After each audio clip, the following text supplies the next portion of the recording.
صباح الخير على كل جمهورنا الكريم، وتجدد اللقاء مع حضراتكم وفيديو جديد وأسعار مواد البناء ليوم الجمعة الموافق 19/4/2024، وانخفاض ملحوظ في أسعار مواد البناء في السوق المصرية. نبدأ مع حضراتكم بأسعار الحديد، حيث جاء حديد عز ب41,500 جنيه للطن. أما الحديد الاستثماري فالمتوسط ما بين الشركات 37,500 جنيه للطن.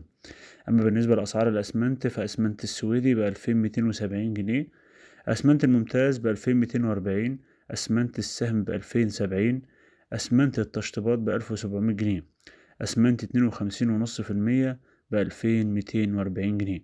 وجاء سعر متر الرمل 90 جنيه للمتر، متر الزلط المكسر ب280 جنيه، السن المقاس 1.5 ب290 جنيه. أما بقى بالنسبة لأسعار الأسمنت أو الطوب الأسمنتي، الألف ب1500 جنيه، مقاس 24 في 5 في 11 سنتي. الطوب الأحمر متوسط سعر الألف من 1420 ل1550. ويكون قدمت لحضراتكم معظم أسعار مواد البناء لصباح التعاملات ليوم الجمعة الموافق 19/4/2024. كل ما أتمنى حضرتك متابعتنا عشان تعرفوا جميع أسعار المنتجات في السوق المصرية بشكل يومي وبشكل مباشر بكل مصداقية وشفافية. دمتم في أمان الله ورعايته.